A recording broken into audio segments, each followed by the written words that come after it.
gonna be on the screen. God, we need a new camera situation. That's necessary. See with the mask and the glasses on. All right, so we're gonna call to order today's meeting of the Health and Wellness Committee. Today's May 25th. It's 5:35. First item, the second item on the agenda is to approve the agenda. May I have a motion? Motion. And have a second? Second.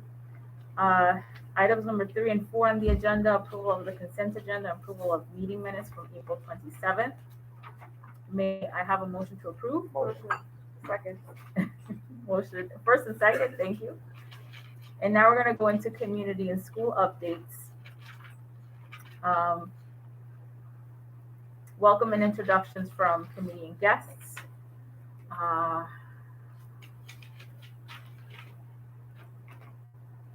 Do you wanna go first? Sure. I'm happy to go first. Sandra Stewart, Interim Chief Student Support Service Officer for the district. Hello, everybody. Okay, Karen Wetherill, Co-Director of Rhode Island Healthy Schools Coalition. Jack Russey, I am on the Healthy Relationships Working Group, and I'm representing, I guess, myself. I'm a parent of 2 Burton Gregorian students, and I'm on the PTO, and that's my main thing. Dina Sylvia, Director of School Counseling for Providence Schools. Rachel Newman Green, Deputy Director, City Providence. Kelly D'Angelo, Sustainability Student Engagement Manager for Sodexo. Ivy Gilbert, Partnership for Success, Program Manager with the City of Providence Healthy Communities Office. Tara Stevens, Providence School Board. I'm Al Kushner, Clerk of the School Board. Liz Goldberg, Co-Chair of Health and Wellness. Yagnetis Garcia, Vice President of the school board, and also co-chair for this committee. I actually wanted to go last because I wanted to quickly address the issue, the incidents of yesterday in Texas. And so I'm going to actually read a letter that I got earlier today from the from the Executive Director of the Council of the Great City Schools, which is an organization that exists pretty much in every state, represents every 50 states. And Providence Public Schools is a member of the council. Today, the Council of the Great City Schools and all of its member urban school districts mourn alongside the citizens and families of Uvalde, Texas. But it is not just today, and it is not just Texas. This takes place in the wake of the Buffalo tragedy. We are still mourning. It's New York, Florida, Colorado, South Carolina, Nevada, Illinois, California, Indiana, Oregon, and Michigan, just to name a few. It's a grocery store, an elementary school, a concert, a shopping mall, a movie theater, a healthcare clinic. And it's nearly every week and month of every year. As educators, we rise each day, tasked with keeping our nation's children safe from harm and instilling in them a sense of empowerment and commitment of this great country. But we know we can't protect them from the bullets of a gun, from the murderous intentions of individuals with unchecked access to weapons, and we can't give them a sound reason why their government has failed to pass the most basic common sense gun laws protecting citizens. When so many other nations have stepped up and put an end to the kinds of mass shootings and other gun violence that all too often dominate our headlines. Far too many of our students and staff share the trauma and experience of gun violence and its impact on their families and friends, co-workers and colleagues, brothers and sisters, sons and daughters, fathers and mothers. The tragedy at Rhode Elementary School is the nation's 27th school shooting of 2022. Yet instead of limiting access to guns and assault weapons, there are states that are banning discussions and resources aimed at addressing the social and emotional needs of students. Our nation's school children and citizens need more social, emotional, mental health support, not less, and they need more political action, not more active shooter drills in moments of silence. And I'll stop there because the letter goes on. I thought it was appropriate to share with this committee because this is what we do. And since yesterday, board leadership, myself, Kenzel, and Mark have been going back and forth about what the board can do. So we are going to reissue our resolution on gun and safety, on safer schools. I forget what the name exactly of the name of the resolution is, but it's not the first time that we put it out, but we're gonna put it out again. Um, it's a resolution around safety in our schools, equity, etc. We're going to revisit a commission report that we did a couple of years back with the help of the Providence Police, where they went to every single school building and assessed safety and security measures, and some recommendations were made. So we're gonna revisit that again. And I don't know how, but we're gonna try to see if we could issue another statement or another something push from not just our board, but the boards of across the state to push for more legislation within Rhode Island and also nationally. And it kind of seems like it almost feels like, oh, this is just another email that I'm gonna send or another tweet I'm gonna put out or another whatever. But I personally am. It's just, we're all heartbroken, right? And so what do we do? So I just wanted to put that out there to all of you to support each other and support, just here in the room, your colleagues at home, your neighbors, etc., to see if we can support each other through this most recent tragedy and see what little things we could do to make a difference and make our schools safer. Thankfully, Rhode Island has not, seen an incident of this magnitude, but it's only a matter of time if we don't take measures, we don't take the steps to prevent it. And that's my introduction for today. Any more announcements? I want to say, Vice President Garcia, thank you for that statement. And as an emergency physician, this is like very personal to me. As a mom, this is very personal to me, and I just wanted to say that gun violence is absolutely a preventable public health issue. And I wanted to thank Jack Rusley on our committee for sending us a nice summary of evidence-based techniques and how we can make our schools safer and our community safer. And I'm looking forward to looking through that. And I hope that we can work together as a committee to vet some of those ideas and bring them back to the board and to our buildings committees and see what we can do as a body to help prevent this from happening in our communities, because it's an issue that affects all of us, and it is preventable.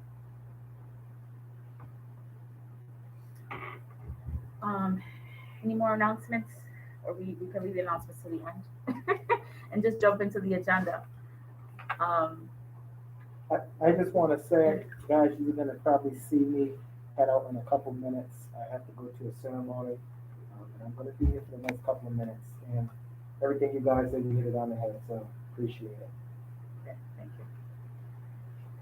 Okay, so we're going to move on to item number 7, subcommittee report, social emotional learning. The 2 chairs of SEL couldn't be here with us today. I don't believe they've had a meeting since our last May meeting, so they have no updates to share at this time. Okay. At our last school board meeting, we had a group from JSEC come through. Obviously not for today, but maybe for the next meeting. Let's connect with that group to see how we can get more youth engagement with the committee as a whole, and then also with the working groups, if it makes sense.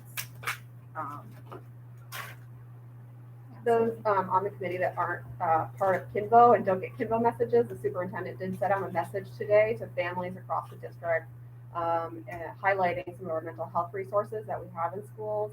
There's been a really robust effort by Sandy Stewart and her team in the wellness department to increase the amount of counselors and social workers and psychologists available to our students. And so that message did go out to parents. I was happy to see that. And I just wanted to make sure everyone's aware. Do we have any members of the Healthy Relationships Working Group here that want to give an update? Yeah, so in addition to an update, we were giving a brief presentation that we've worked with Sandra on. Mr. Bishop. So I'll just start. The co-chairs are not here. Lisa Hoopus, who's been from Sojourner House, who's been chairing the Healthy Relationships Committee, is sick and not here. So I think an update, there were some things that the committee has been working around the health education curriculum and reviewing some of the human sexuality components to it. So that work is ongoing. I know that Sandra was able to provide a digital copy, which is something that we've been looking for. So she'll be able to update us on that work.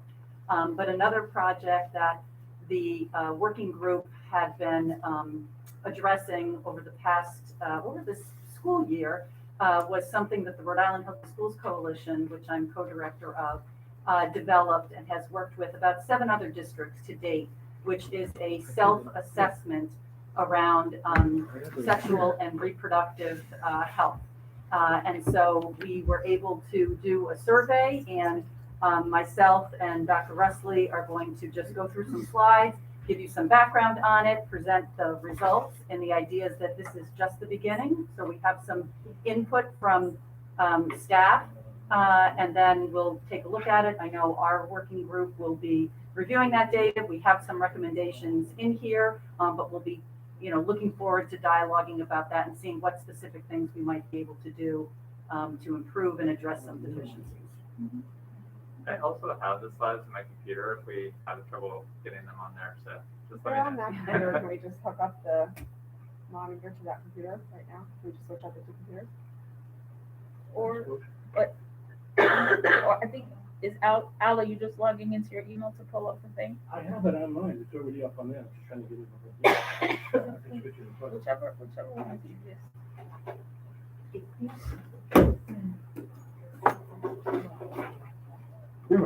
Thank you for preparing this presentation. We'll talk about it in a moment.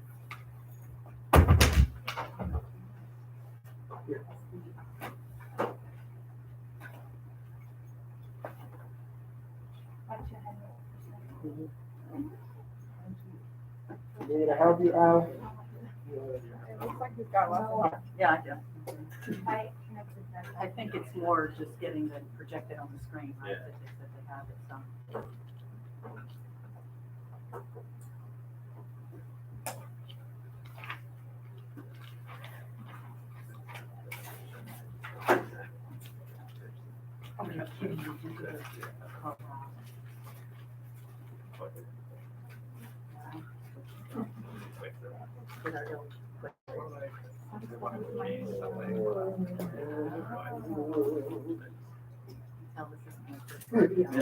I missed you, Dr.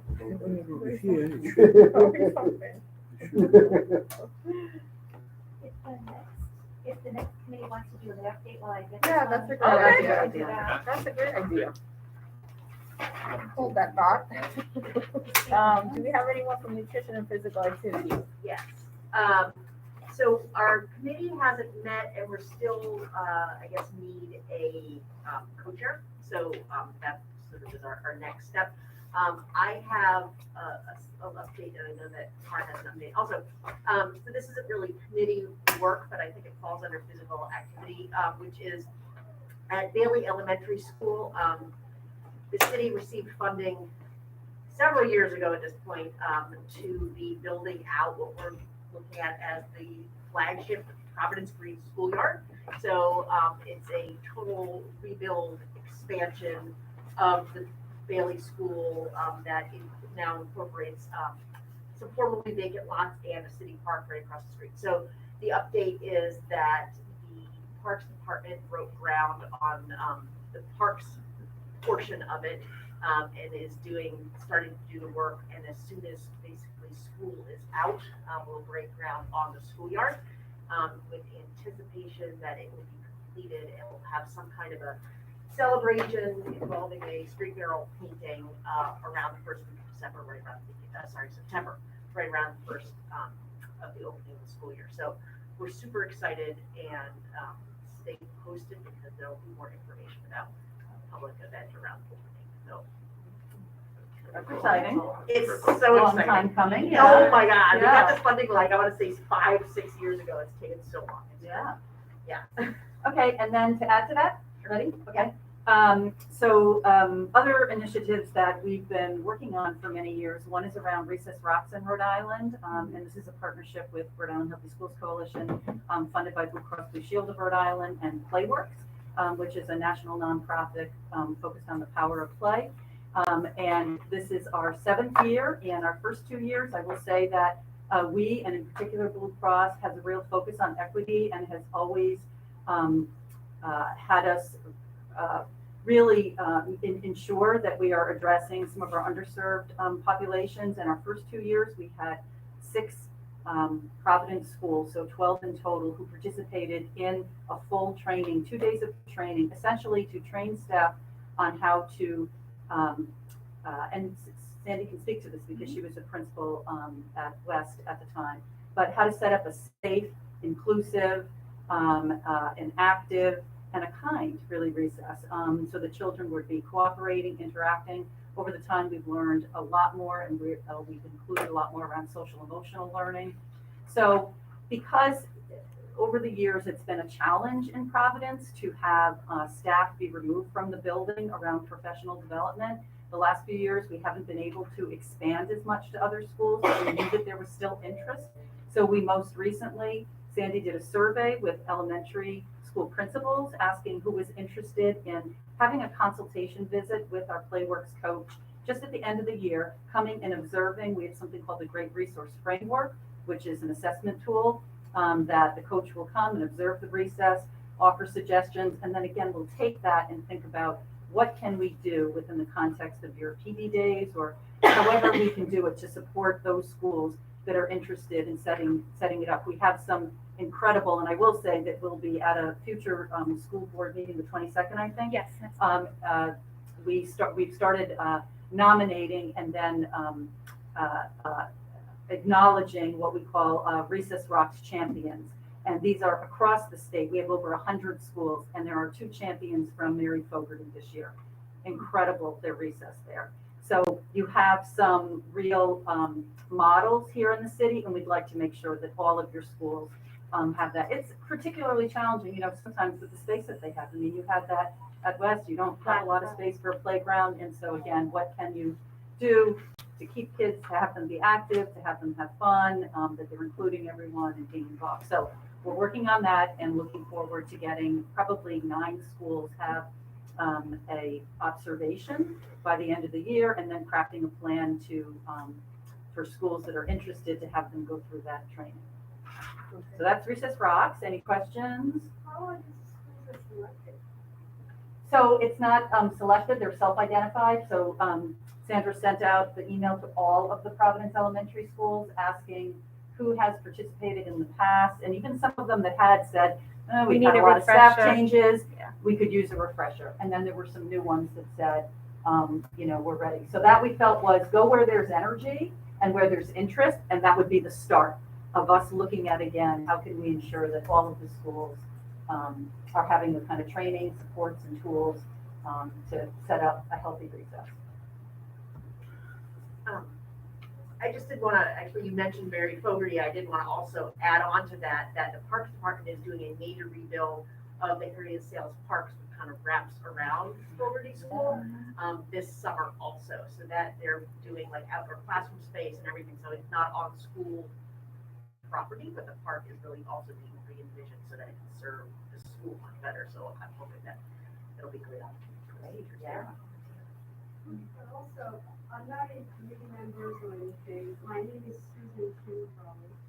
But I just want to add this, I've been working with an Nathaniel Green Middle School, which also one of the 3 hubs has health equity going. They've got green schoolyard initiative program, and one of the things is actually making students' environment more friendly and healthy for them. So one of the collaboratives was visiting landscape and architecture department with the students. They came up with this awesome program. I asked them maybe they could come up with a template, not only outside, but buildings, because a lot of the Providence school buildings are very old. And this particular school, Nathaniel Green Middle School, does not have a handicap wheelchair access. And also, the locker room, girls' locker room, has been recently repaired for the past 5 years. It has been, things like that it's something that we should have, that's why I'm just asking, like, how this was connected and who's actually having overview of what school needs what in terms of inside, outside too. So there's a huge capital improvement plan for the whole district that involves many schools. So I think I think questions like that probably loop in with the work that's being done like across the whole district. And then I still need to find out who I need to get more information about it, because these students were designing, we did I had them do the site visit and site assessment. They really like having more information, like what renovation, the building revision is planned for this school. But nobody seems to know when that is happening and what is being done. So, I think that you just sorry, just to interrupt real quick. Sandy is going to take down your name, and she's going to put you in touch with our school building authority that oversees these efforts. And I think those questions are best directed to them, because there's a master plan for the entire district. And I think you communicated with our, yes, you communicated today that I sent an email on your behalf about that and working on setting up. She told me I'm trying to approve it. So actually yesterday, they are holding monthly school building committee meetings. And yesterday I did participate over Zoom, and Green was not on the list of schools for discussion yesterday, but it was the month before. So I can't really tell you exactly what they have planned, but Green is on the list of significant work. There are schools that are going to be completely, and I'm not gonna say which ones, but there will be schools in the next 5 or so years. There will be schools that will be completely demolished and rebuilt, and versus others that will just have massive renovations done. And Green is one of those schools. So I emailed with Sal Colorado about that, Susan, and so I'm working on setting up a meeting with you with him specifically around. Yeah, because I had reached out to him as well, and I think we were trying to get that list, so just get it closed a little. Yep. Yeah. Okay, and then one other update that relates to this committee around nutrition, physical activity, physical education, is that we've also been, Rhode Island Healthy Schools Coalition has been working in partnership with Rhode to update the state health education framework, which is the overarching document that districts use to develop curriculum for health education K through 12. And as part of that work, we were able to identify funds to bring in 2 national facilitators to do a deep dive into the standards and skills-based teaching, because we're really looking to move teachers away from teaching content in isolation. Today, we're talking about this and this, and really looking at what are the skills. And if you were to look at those standards, you'll see they are skill standards.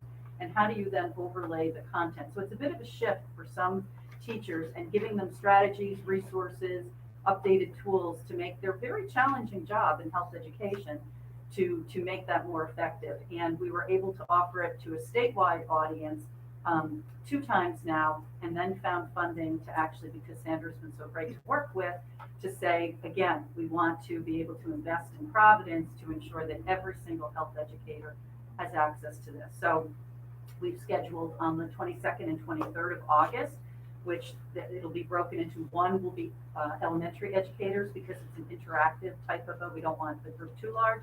And then the second day would be secondary health educators, but they'll all go through that training. So we're very excited to be able to offer that. That's great. I would love to see that at some point. Maybe we can communicate when we get closer to the date about what that looks like. And Absolutely. We actually are thinking about also adding it to our social workers, psychologists, and school counselors also, doing a mini version of it, maybe like a 2-hour version, just so that way we're encompassing everybody. So we're in the middle of possibly planning that out now. So. Because there's a lot of people, social emotional learning has always been part of that health curriculum. And so it was a great idea to think about who are those support staff that are also in, that you're using kind of common language, that you're using, again, some of the same strategies, and understand where it's being taught in the health education curriculum. So, and we thought there was really opportunity for them to pair up and do it together at some schools where the nurse can, have, maybe the social worker or the psychologist so that, or, the PE teacher, they could team up together to support one another through those. So that was another reason to also have them trained. So. Yeah, and can I give one quick update? I just want to let the committee know that, after our meeting with the Parent Advisory Council and the commissioner issued us a challenge to complete a district-wide student survey, which we started in the cafeteria paper survey, and have been putting that out to secondary schools for, a little over a month now, or maybe, close to 2 months now. And we have collected over close to 2,000 responses from secondary students, and we've been doing, periodic waves of pushing out new surveys and trying to coordinate with people in the building to get people to take them. So this is a student survey developed from the Parent Advisory Council survey that went out to parents. So we kind of trimmed it way down and just want to target what do students like, what do they not like. So we're using that feedback. It's broken out by school to help inform how we're going to make menu improvements to each school and kind of what are the themes across the district and secondary schools to address. So that, wasn't part of last month's update because it won't be reflected until the future, but I probably won't be here for the June meeting, so just want to make sure that we have that update. So are all three of you part of the nutrition and physical activity working group? Do we have any more folks that are not here that are part of that working group? Yes, we do. There's, let's see, the list on the top of my head. Paula Piolino. Who's retiring. Oh, she is? Yes. From URI Snap Ed. She usually is active. We have some teachers that sometimes join. A school nurse, Julie Malloy from Stewart, right? So one of the things that we want to do is rebuild our roster. Yeah. And so, and then Rachel, you had mentioned at the beginning that you're looking for a new co-chair. So let's make that happen before the next meeting. The next month is figure out who's in what working group and see if somebody Might be an volunteers to be a opportunity at co-chair. that August training to mention to the health PE teachers. They're the health teachers, but sometimes they're health PE, and that could be, in the past, we had Linda Linda, Rossi. who for many Rossi. years was the, co-chair. So having a staff person, that's what we're looking for. That might be a good kind of a recruitment place. I mean, I think the other thing that we were talking about both of our committees is that previously the health and wellness coordinator is the one to handle communication and scheduling and that sort of stuff. And so we have to reconfigure roles and figure out sort of Glad who's on you note asked. taking, who's on minutes, that kind of stuff. Number 11 of our agenda today will Fantastic. kind of show some of that. So you got a question? No, I'm just kind of always being like outside and watching this, and I didn't know whether I could join any committees here, and if so, what's the procedure, how to go about, that was also going to ask. But also comment, she meant about the, one of the things about this, about back to this green school initiative, that one of the components was focusing on air quality, because one of the top absentees is asthma. And so past 2 days I went into Nathaniel Green School and I spent whole day. I don't know how this teacher, with a physical education teacher, health teacher, and just talking about how air and with this middle schoolers. And I'm glad that you are going to, the Reproductive is going to do with this August thing, but my impression is, I think that she really wants to help the teachers and do it, but sometimes, there's like communication too, that there isn't any comprehensive communication, and so many, the teachers are so busy, when they come up with some organizations or some entities coming in, they're like, oh, okay, and they're just running around, and I think if this group can come up with some, like, clearinghouse, so that by the time it gets to teachers, they have everything is all organized for them, and all they have to do is like, one step, on their own.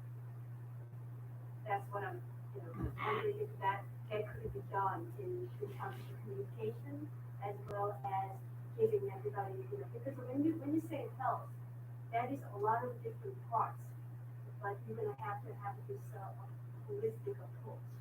So that's what I'm suggesting. I don't know, maybe you guys did that already, but I don't know. Well, we've had a lot of turnover the last few years, so I'm not really sure what we've done either. But you're welcome to join any, these 3 working groups that are listed here. You're welcome to join any of them. I feel like there's room. Actually, well, they were on the board, they're not anymore. But at the end, we can talk about it a little bit more, and we have your contact information. But we are looking to fill the roles. There have been some people who have left, that have retired, etc. And so there's definitely room. So I appreciate your energy, and I think you'd be wonderful on one of the subcommittees. So we would love to have you come regularly, and let's find one that's a good fit for you. Yeah, and for context, Susan was active in the farm to school group when it was its own separate group, so we've all, been in touch before, but I think since that group doesn't meet on its own anymore, maybe incorporating her if you want to get those is great. Very good, thank you. Anything else from the nutrition and physical activity before we move on? Okay, so now we have the PowerPoint set up. We're gonna hear from social and emotional learning. Healthy relationships. Healthy relationships. Okay, so we covered again that Lisa Hubis wasn't here tonight, but we're giving the presentation on the results of the survey, the sexual and reproductive health survey that we did. So just a bit of background. I know, again, there's been some changing in people who have been involved, but Rhode Island Healthy Schools Coalition has been partnering with the State Department of Health to really engage school communities in dialogue, in efforts in preventing sexually transmitted infections, HIV, and unintended pregnancies, and really working to strengthen health-affirming school policies, practices, and support systems, because we know that this is an important public health goal to reduce these health behaviors, and that there is a positive effect on academic performance. So primarily, we've been working since 2018 in collaboration with the Department of Health, but also with Rhode, because in the school setting, education around health education is such a big part as well around human sexuality. Next slide. Is that okay if I just say next slide and then? Okay, great. So again, sexual and reproductive health is a key component of student health. It's a normal, healthy development. And as I just said, schools are really integral in educating young people about the many aspects of human sexuality and providing resources, services, and referrals as needed. Again, the public health goal of preventing unintended pregnancy and sexually transmitted infections is important, and that link to positive academic performance. Next slide.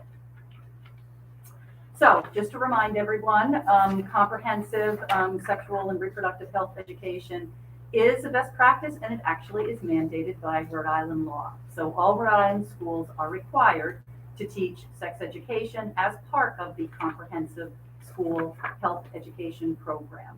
And you can see here, these are things that that are part of the Rhode Island Healthy Schools Coalition website, and in a later slide, you'll be able to click on that, and you'll have this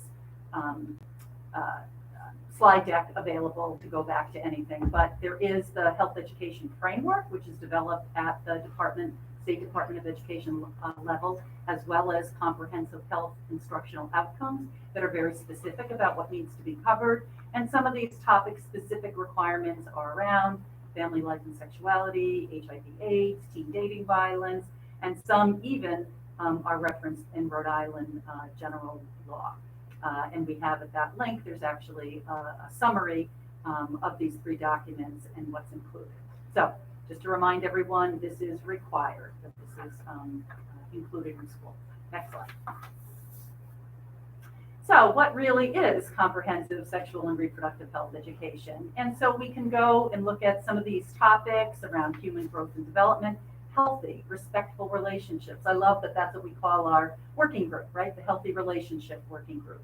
Gender identity, sexual orientation, things around consent, communication skills, reproduction, STIs. And just to remind everyone, this really is K through 12. We may think about it in the context of adolescence, and some of these are more appropriate for adolescents, but all of that has a beginning in kindergarten when we're talking about consent, that young children understand that they have control of their own body and how other people are able to interact with them. So it really is a K through 12 continuum, and of course then in the older years when students may be considering intimate relationships, and it's important that they have that information that they need. So those are some of the topics, but within that there's a discussion about values such as respect, inclusion, equality, empathy, responsibility. So all of these are involved in the comprehensive sexual health education program. Next slide. So PPSD utilized this self-assessment that we developed to gather some information about what's happening in the district. And as I said, we started this in 2019 in collaboration with the Department of Health.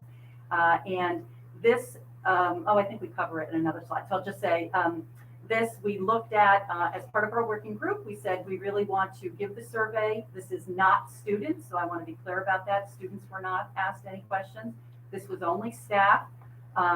So we did primarily have school nurse teachers, health education teachers, and physical education teachers completed the survey, as well as it was shared with school board members and administrative staff, central administrative staff, as well as administrators, and then that support staff, counselors, social workers, and psychologists.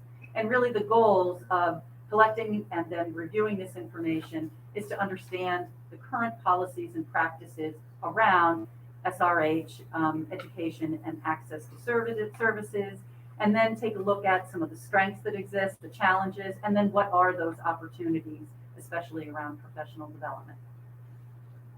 Next slide. Okay, next slide. Okay, so this is, and you'd be able to click right on that to take a look at the exact survey.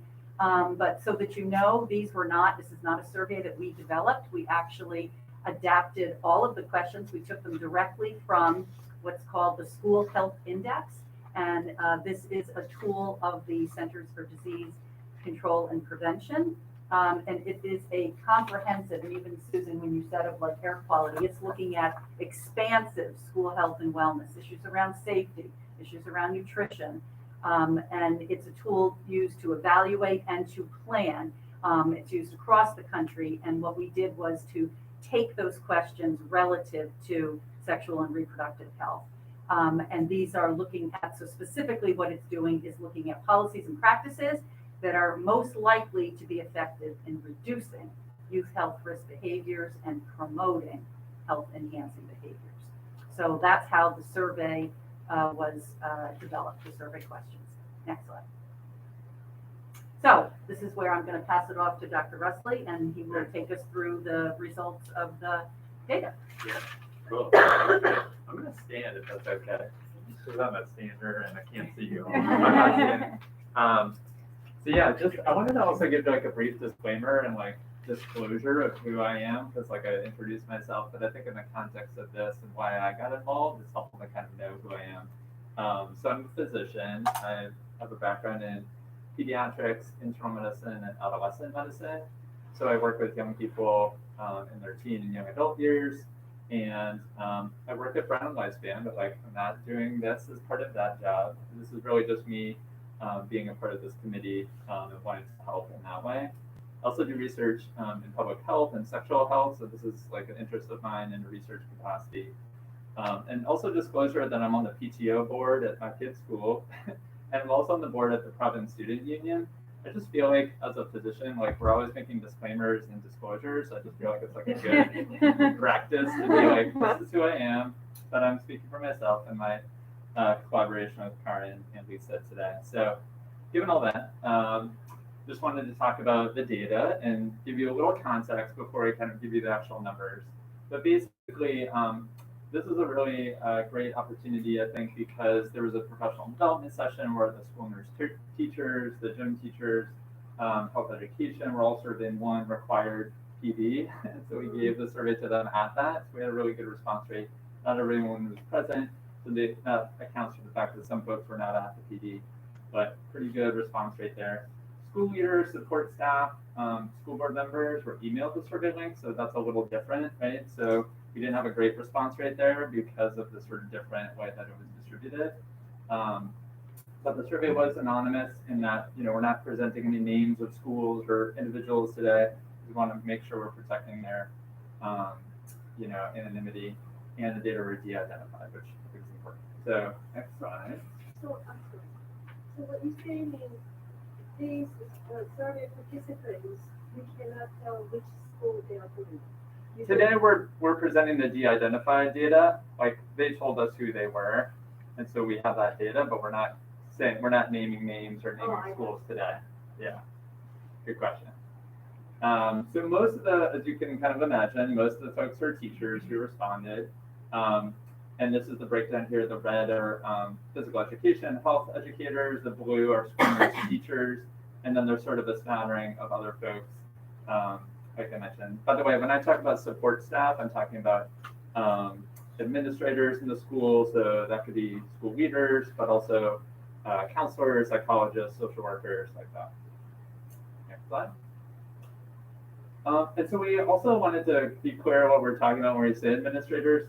And so I also felt like it was important to give you the context that because there's a lot of elementary schools in the district and more elementary schools and middle schools and high schools, that is sort of reflected in these as well. So we got a lot of folks who were administrators at elementary schools. I think, again, it's probably because there's just more of them.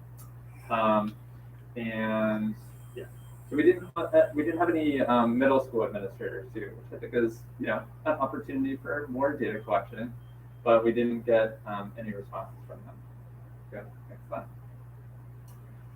This kind of just reflects that elementary school kind of skewness, but we did get some responses from middle school teachers, right? So these are the health educators and the school nurse teachers at the middle school. So we did have some representation from them, and really I think that's important because they're the ones on the ground, like day to day, like doing this work. So next slide. These are the topics covered, so I won't go into all of them in super depth, but just so you know, I think in particular, I wanted to highlight the fact that we asked about access to services, right? Whether it's in the school building or referrals to outside services. Family engagement, like this is obviously a personal passion of mine. Like there are questions about that. How do we engage families in these topics, as well as the community? So next slide. So I just pulled out 2 of those categories just to give you a sense, like for each category, we asked about 3 different things. So one of those was policies, like what are the policies around sexual health education, or what are the policies around access to services? What's the actual practice in those areas? Right, like what are people actually doing? And then what's the professional development in that area? Or maybe, how widespread or kind of, attended is that professional development? Next slide. We felt like when we thought about the policies, we didn't necessarily expect every school nurse teacher, for example, to know what the district policy is about everything. So we decided to just look at the administrators for the policy questions, because we felt like that was just a little bit more of a fair question for them to say, what is the policy in this area? So that's why we will report that. And then for practice and professional development, we looked at everyone, right? Because we felt like everyone should know what is actually happening and what are the professional development in those areas. I just wanted to say one thing, just so you know, one of the responses was, I don't know or feel qualified to answer this. So that's why Jack was so great at taking this data and really looking at it, because what we found, what happened was, when you ask about access to health services, sometimes other staff were like, the clinical staff, the nurses all answered those, but others said just, I don't know, I'm not qualified. So we really didn't want to add those answers in. So this is how he was great at digging into this data. So that was one of the responses. And so this is how we then ended up looking at it. Yeah, and that's a good segue to the next slide. I know I'm giving a lot of context, so I apologize, but I think it's helpful because when you look at the data, you're going to be like, oh, we're not doing that great. And this is part of why we put the bar pretty high, meaning all the questions, you can answer one of those 4 things on the left, meaning, yep, we do this all the time, or B, well, we're close, C, no, we don't really do this, or D, I don't know. There's sort of some version of that. The wording was slightly different, but what we did is we collapsed those, meaning if you said A, then we said, yep, you met the standard, because that's basically what the CDC is saying, like, this is the gold standard of what we should be doing. But if you said B, C, or D, then we said, nope, you didn't meet the standard. So, you know, admittedly, that is a high bar. So we could go back and like change the bar if we wanted, but that's what we decided to do. Next slide. Rachel, did you have a question? Yeah, I did have a question, actually. I think the I don't know one is Yeah. interesting because I think that we all know that one of the things that is a real need is that communication about what's going on. A lot of folks might say, you know, there was a question about like, does your committee set policy around those things? Yeah. And people don't know, and I think that in and of itself is important to know that, Totally. yeah, policy is set, but people don't know about it, right?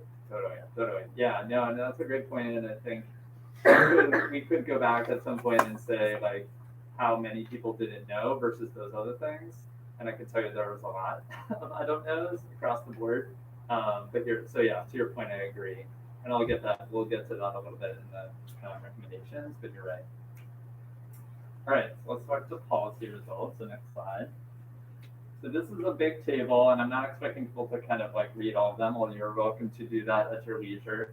But basically, we took the questions that were just policy, and in the green are the percent of people that said, okay, we're meeting the standard, meaning they said A. And then the red is the people who said we were not meeting the standard in some way. You can kind of see sort of across the board that, you know, less than 20% of people said we were meeting the standard in every question, and some of them are actually even 0 or 9%. So not really super great is the kind of take-home message, I think, from this slide. Next slide. So again, we could spend a long time, and just for the sake of time, I don't want to go through each individual question, but I think, you know, when we look at the administrators and asking about these questions about policy, like we're not really meeting the standards on those in general. And also, I think to your point about the I don't knows, there's just like a lot of lack of awareness of what the policies were, where to find them. So some of the recommendations that we put here were just regular communication and learning opportunities for the administrators, including the board, but also I think school leaders to understand what the actual policies are, right? Like actually figuring out how to communicate that and how the district is addressing them. You know, I'm sure there's a lot of ways to do that: newsletters, meetings, in-person outreach. But also, I think one of the things that came up again and again was the referrals to outside sexual health and reproductive health resources was just very like across the board. People didn't know what that was even a thing that we do, or that you could do that, or what was the process for that. So actually having a more uniform protocol to guide staff, because I think that would also lead to more equitable and consistent access to services, right? As opposed to being sort of, if you know about it, then you get a referral. This is just something that I've seen work well in other capacities, but having a dashboard where sort of like you could go and an administrator could easily say, oh yeah, that's the thing, and have it be a nice user-friendly interface. So for example, like this is just my somewhat shameless self-promotion. I did this parent university session, so I just use that as an example. But like, you know, that is an example of like how we address this thing. So, you know, an administrator could go to that and be like, oh, okay, cool, there's a resource for that, and they could click on it, something to that effect. So that is policy. So go ahead and do the next slide. So let's talk about practice. So not super different. I will just say the green here is, again, the meeting. The red is the not meeting. A little better in certain areas. So for example, I think, you know, about a third of people said we are prioritizing efforts to engage all students, including LGBTQ students. You know, again, this is everyone, right? Including the administrators and the teachers. Another, I think, positive thing is that there is you know, about a third of people felt like there was a curriculum that did have a scope and sequence to it.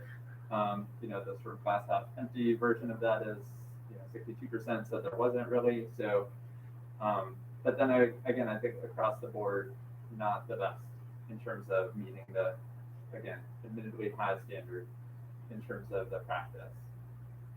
Next slide. I'll just go through a couple of the highlights. I already mentioned the first couple points. I think, as a healthcare provider, also a former teacher, I can say with confidence that like if things aren't engaging and relevant to students, they're not going to really care or pay attention.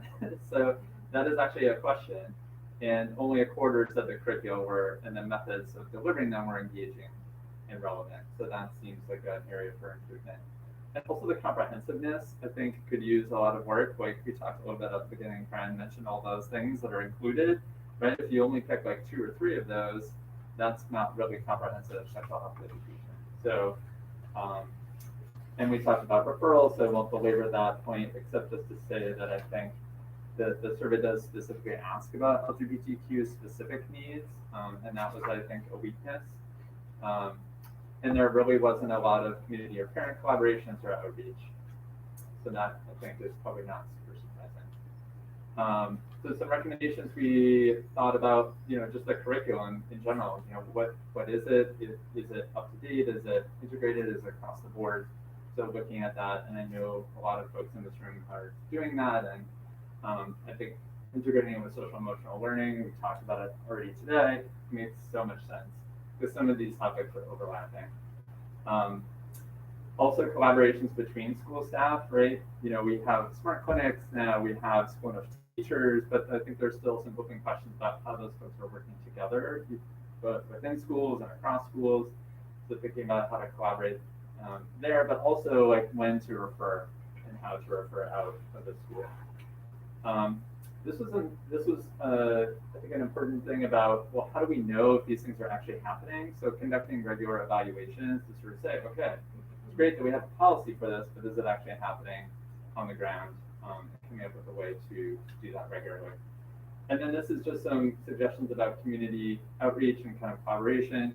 I think we've already started having some of these conversations with FACE and about how do we get parents involved. Parent University is obviously an example, but I think there's definitely many other ways, including also reaching out to community organizations like Youth Pride and Young Voices to sort of say bringing young people to the table and engaging families in some of these elements. So next slide. And then I'll just wrap up with professional development. There were fewer questions about this, but again, kind of similar results, sort of, order to 15 to 25% or so people said we were meeting the mark on professional development in these different areas. So things like, do people actually get PD about what the standards are, about the actual curriculum and the referral process that we've talked about, meeting diverse students' needs, family engagement. So sort of things we've talked about, but these were questions like, are we providing professional development for the people who need it? And I think generally not so much is the take-home message. But some, there's some, I think, highlights too, or some that were higher than others, like meeting diverse needs. I think we are doing a little better. So next slide. So I won't belabor the take-home points because I can remember those, but some recommendations. I think hopefully this survey and this presentation is helping us to identify some specific skills and areas where we need more professional development or just more regular professional development. And then thinking about how do we take the curriculum and, and the professional development as a sort of unit, right? It's nice if you have a curriculum, it's nice if you have professional development, but if they're coordinated and done well together, then they're not probably as potent. And then I think also the ones that I think stood out just across the board were LGBTQ related needs, family engagement, and referrals, because those seem to be the places where professional development was not as widespread. Next slide. And then I just wanted to kind of again, this is really more, I think, us as the 3 of us and thinking about how do we think about who are all the stakeholders in this area. And this is a long list. I kind of hesitated to even put on a list because I always feel like I'm going to leave somebody out. But hopefully I got a lot of the right answers in here. I think ones that maybe traditionally we haven't always done as great of a job engaging our students and families and parents. And so obviously that's an interest of mine as well. But I think there's a lot of people and there's a lot of players and there's a lot of guidelines and curricula, and so it's obviously it's complicated, like a lot of things you all do here. But I did want to kind of highlight that as well. I think that is it. And so yeah, what questions or thoughts or comments? Yeah. So you mentioned. Oh, I'll let you all call on. Thank you. I'll sit there. This is really interesting. And you mentioned that PBSC commissioned this, right? Like, so who, how did this come about? And So who's, So it came about, this, as I said, was a collaboration with Rhode Island Healthy Schools Coalition and the Department of Health and Department of Ed. So we had it available. We're working with other districts to provide facilitation of this self-assessment. These results do not go to the Department of Health. They do not go to Rhode. They are for the district itself to evaluate and say, where are we doing well? Where are areas where we might improve? So we talked about it within our working group, and we made the recommendation to the full committee that the district actually conduct the survey. So that's where it came from. so it's all reporting back here. Okay. Yeah. Like started here and. It started here and it's coming back here. This is only the place where it's coming for the use of this committee to then determine, again, I think this is the beginning of the dialogue. We, as the working group, put together those recommendations. And I think that's what we're interested in now, in using that data to determine what are the, like, I always think if there's some kind of low-hanging fruit, we can immediately say, oh, we can address that. We can develop that. What are the areas that are going to need a greater plan? And I know that the committee in the past had student representatives on it and some great work was done. But COVID was 2 years where there really wasn't engagement there. We really want to see more students also serving on our, working group and being involved, and then helping us again to better understand where some of those deficiencies and what should be done. Dr. Crown, I have to unfortunately leave a little bit early, but I just wanted to thank you for this really well done presentation and laying this out so nicely. I think there's so many lessons learned especially I completed one of these surveys and it also showed me where my knowledge gaps are. And I think we should work on, how can we do a better job at this? But I love the recommendations and it's clear that you put a lot of work into this and I appreciate it. Can I actually ask a question? Is it possible to get the data? Because I am curious on the B response. Well, we are close but not there yet. Because I am curious of which one of these questions that we're somewhat close. Because I feel like those are some really easy wins that we could probably just tighten up if I had that data versus the ones where no, we really don't do this or I don't know. Because then I think that's the other spectrum. So if I could get that data, that would be, I think, helpful. Yeah. I mean, not, whenever you could send it to me. It's not hard to do that. It's really just a matter of like, where are we going to set the bar? So I could send you the breakdown by perfect. By response instead of collapsing. And the 3 groups that you mentioned, I wasn't surprised by the data. I'm going to be honest. I really wasn't surprised. And Gina, I don't know if you feel the same way, but I wasn't surprised.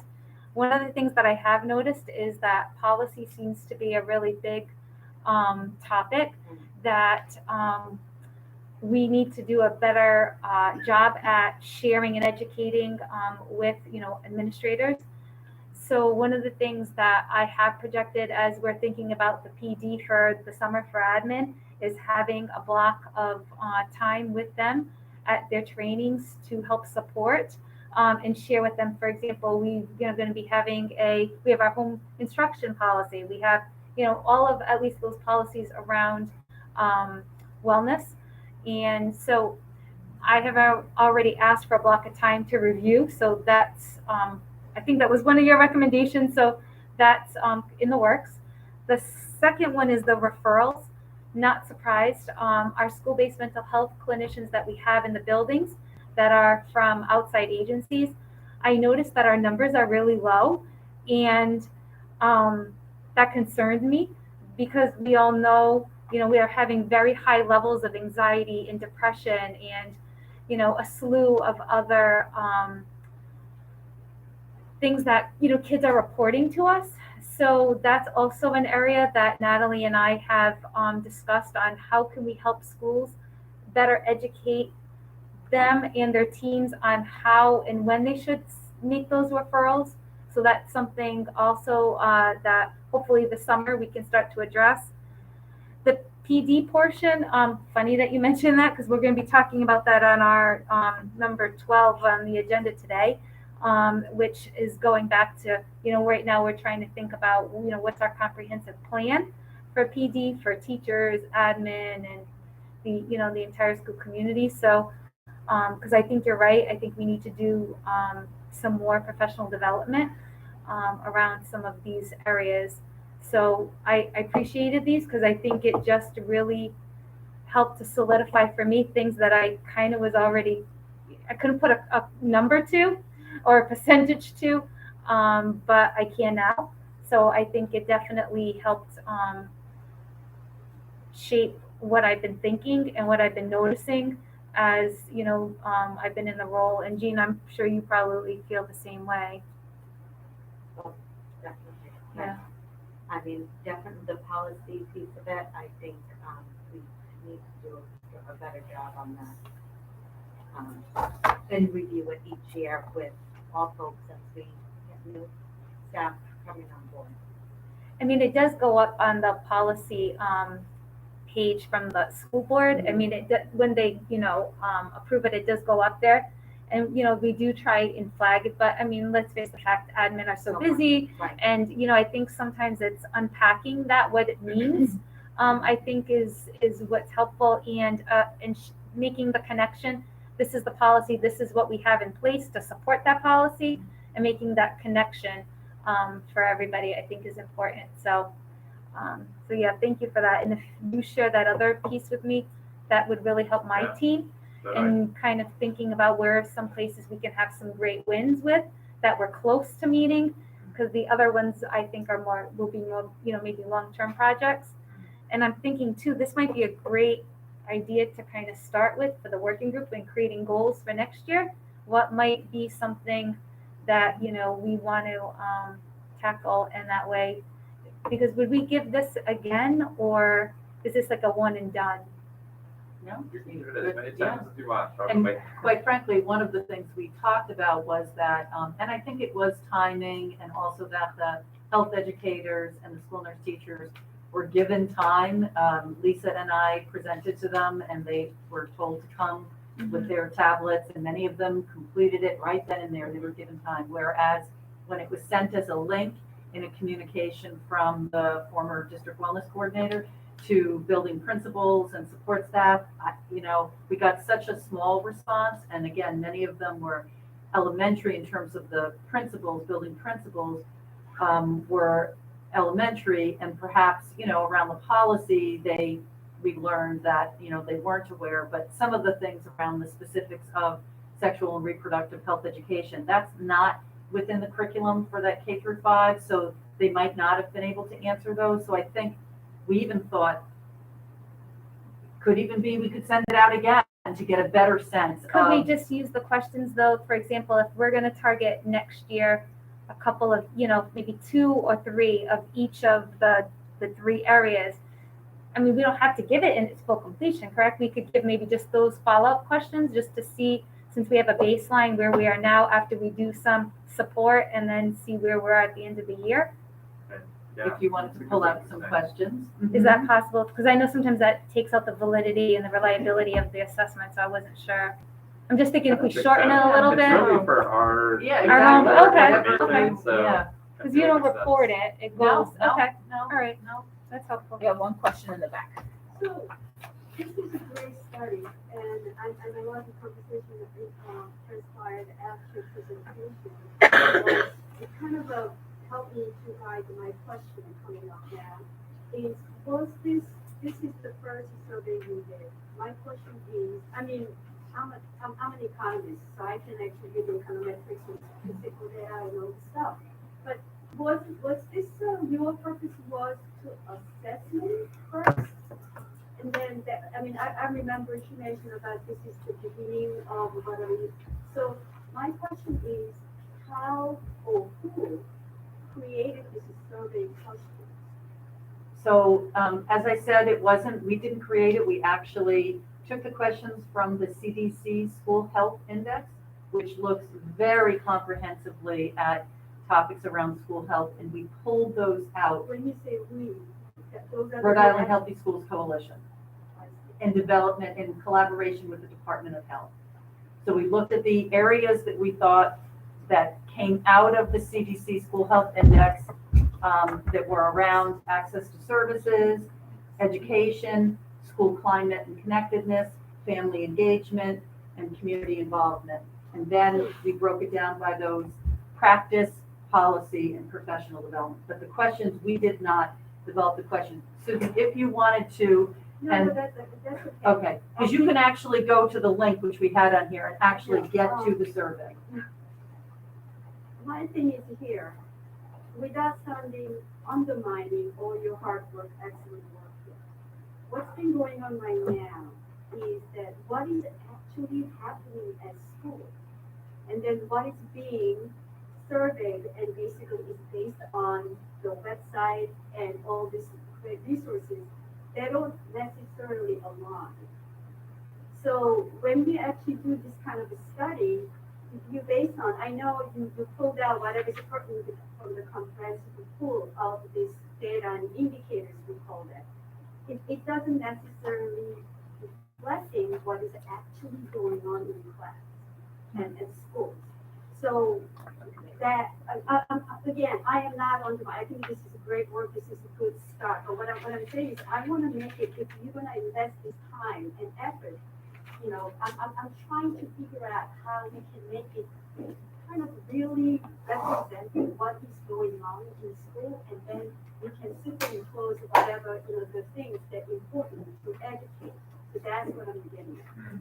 I think the question of what's actually going on in school is a different question than what was asked, right? The question that was asked was what these very administrators and the school staff and also understanding is about what the policies are and what is going on. But So some of it what is their what's going on understanding in is school. Some of the questions are One of what's, the questions is what's going on. and so what the standard is what's considered the gold standard. And there were, I'm just gonna, I kind of see it more as like you, and I'm not sure, but I think you were trying to get more of what the holistic picture of as a district where we fall in those three areas. Correct. And I think we saw where we fall, which is why we're not seeing it trickle down to the schools, which I think is what your point is, Susan, that it's we're not seeing it or happening, but there are certain people at the school level that aren't seeing it. So there's this disconnect either way, which is, I think, what the results told us, correct? Yeah, I agree with that. I actually have to say, like, 62% is not 100%, but I think it's actually pretty good That's for pretty like good rate of most surveys. response, yeah. And so I think those, the teacher, you know, the school nurse teachers, the physical education teachers, the support staff, those are the folks who are doing the on the ground teaching of the sexual and reproductive health education in general. So I think it is a pretty good reflection of what they think is happening in the classrooms, in the school. If you ask the administrators, I think that's different, right? Because they're kind of removed. They may know more about the policies, but they may not know exactly, you know, unless they're standing in that classroom, they may not know exactly what's happening. But I think the teachers and that part of the data was pretty fair in terms of like getting a sense of what's actually happening. Thank you for validating. Yeah. No problem. Thank you for the question. Rachel, did you have a question? Well, I did, but I think your conversation Okay. answered a lot of it, which was sort of like, oh, so what now? What do we actually do with this information? And I think, yeah, what you were saying about maybe choosing a few key points and a few key metrics and tracking those and seeing how progress is being made, I think is a great idea. So I think you already answered a lot of what I was saying. Can I just actually answer one ignorance question? And this is probably because I'm just new. I should probably know this because I'm giving this presentation. But is there an actual curriculum for sexual health or, you know, sexual and reproductive health in PTSD that sort of, or is it a little more like that each school has leeway to come up with its own? No, it would curriculum? be a district-wide curriculum that the health teachers are the ones that would be providing it, which I think is what we were we're looking at, because I think the other question last time we met was, is there going to be, because we have a new science curriculum coming, it's amplified, and I think the question was last time, will that science curriculum, is that going to be touching anything upon that? I'm not sure. I'm actually going to be attending the training when everyone is trained, so I can get an idea of where this would fit in, because I forgot which presentation was talking about the SEL piece, and I think what we're seeing is that many schools see SEL as this separate, like 8 to 8:30. I just do SEL, and they're not seeing it where it's really should be. My hope is one day to be here and sitting with you all saying that it's integrated in everything we do. There might be specific times of the day we're doing specific components, like, we're having a morning meeting, or, as kids are walking in, we're, doing, hand clapping, or I don't know, whatever it is that how we greet the students. But it really should be a mindset that when we're, in whatever subject area, whatever part of the day, that SEL is really integrated. So, yeah. Yeah, I totally get that that's hard to pull those things together, even though there's a lot of overlap with science and SEL and health education. And so if you have 3 different things, how do you actually do all of those without a ton of overlap? Right. And it's a mind shift. It really is. I mean, I think, a lot of times this is the time I do it, and then after that I really don't do it. But if we stop and help them think that, no, you're doing it all day long. And it's a mind shift, believe it or not. We're going to do just one more minute on this topic because we're going on 1 hour and 15 minutes already, and we have more to talk about. All right. So 1 minute. I will let it go so we can get onto this. Okay. I was just gonna say, and it seems like you are already taking action in these areas as far as PD and overall health curriculum, which sexual reproductive health will be a subset. So when you're doing this review, I think it's going to start this summer or early next year. When would you expect a new kind of health curriculum to come into play that would incorporate maybe some of these sexual reproductive? Well, we're waiting for the Rhode Island Department of Ed for the framework to be approved, which I think is coming up. It's on the June. Yeah, I was gonna say, I think it's next month. I can't remember, yeah. So once that's approved, then we'll be having the training with that Karen's providing for us, and then the health PE health teacher leaders will then go, and they'll be starting a working group to really look at it to see where is it that we're not meeting the new standard. And then we'll need to do part of our summer training is to train the PE and health teachers on that, so that way they're ready to integrate that in the following year. So there'll be changes by fall. We hope some. We hope some. I will say that the training that we'll be providing is really on the standard skill-based comprehensive health education. Honestly, the piece around teaching human sexuality, I don't hear it just in Providence. I've heard it all around the state. There are health teachers and PE teachers that go, I'm just not that comfortable. And the answer is, I was actually from a charter school with a health teacher at the Girls on the Run 5K, which Jack was at with his daughter too. And she said, so I work with some people and they go, I'm not teaching that because I'm not touching it. And she's like, but it's your job. You can say, I'm not confident in teaching it. I need help. I need better resources. And, as we said, I've heard other health teachers say, these are from the 80s. The kids laugh at the videos that we show. Those are the kind of things. So what we want to do is to support. It is part of the curriculum. It's part of the instructional outcomes. Youth deserve to have this information and access to it. But I think it's our job to support your teachers, just as you would if they're teaching ELA or math, in how they can better teach whatever the given subject is. And it is a sensitive one. There are sometimes people who are more comfortable and not. And so there are, Lisa Hoopus right here, who's the co-chair of this committee working for Sojourner House. We've worked with her. She's done sessions. The other area is around, gender expression, sexual orientation. There are some staff that need better support in that area some to of our create an nurses, inclusive classroom. And so, some of our nurses have already started with some of that professional development around some of those topics. So, yeah. Right, and as well, they could be a resource. So I do think that it might even require, this is a sub part of the health curriculum, right? So there's lots of content and skills that are part of it. So I do have I'm one last gonna comment. share this. Full disclosure, I guess I'll take off my employee hat and I'll put on my parent hat, which is that because of the pandemic, there are kids who passed through middle school and are now in high school and have missed the entire sex ed thing. I mean, my There's gaps everywhere. huge gaps, right? So, There's gaps and I think it's an open secret that there are schools in which there is no health talk. So I think that you have a freshman class of people at this point who did not get sex ed in middle school and are now not getting health education in high school either. So just putting that out there. Yeah. So, Yeah, I agree. Kelly, did you Agree. want to come up? We're ready for So, oh, sure. so it's 6:50, Okay. and I think we can keep talking about it for quite some time. I try, I don't. So the really great thing, and we keep saying this, the really great thing about partnering with a new wellness department is the fact that now we can go back, we can better prepare for next school year with this information and discussions that we've been having. But thank you for all, to all the subcommittee groups, for your reports. Now we're going to hear from presentations. First up is Sodexo.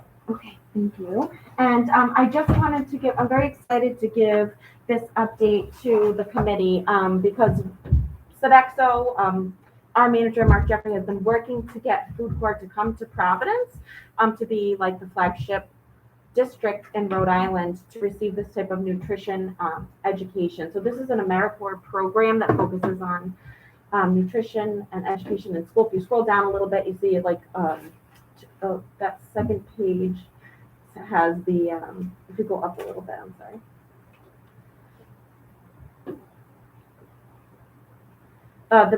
The mission to connect kids to healthy food in school, have a vision of all of our nation's children to know what healthy food is, care where it comes from, and eat it every day. And the way they do that is they partner with high-need school districts like ours to elevate food education, access to nourishing foods. They use teaching tools in the cafeterias, in classrooms, after school, and family engagement, like kind of in all of these areas to provide really comprehensive nutrition education to students, which I think is something that we've been trying to do, and this will be a great partner for Sodexo and the district. So if you scroll down a little bit, let's go to the next page.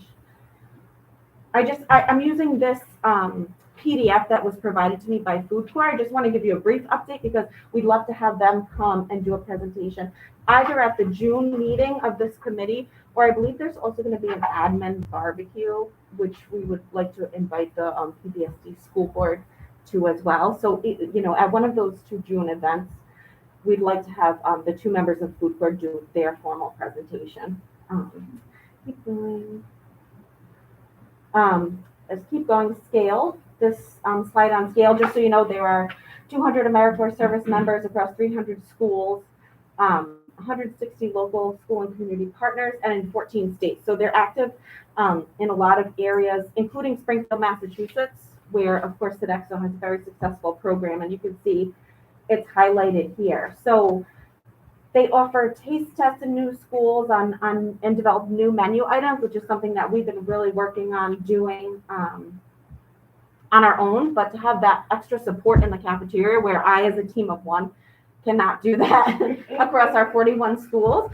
But this would have AmeriCorps members stationed in one or two elementary schools. So this is really targeted toward our elementary school population to get them interested in food and where food comes from. And it really ties into the farm to school movement that we work so hard on. Outdoor classrooms and school gardens. So they built, I believe, school gardens at, most schools, I think, in Springfield, and had a really robust program there. Made investments,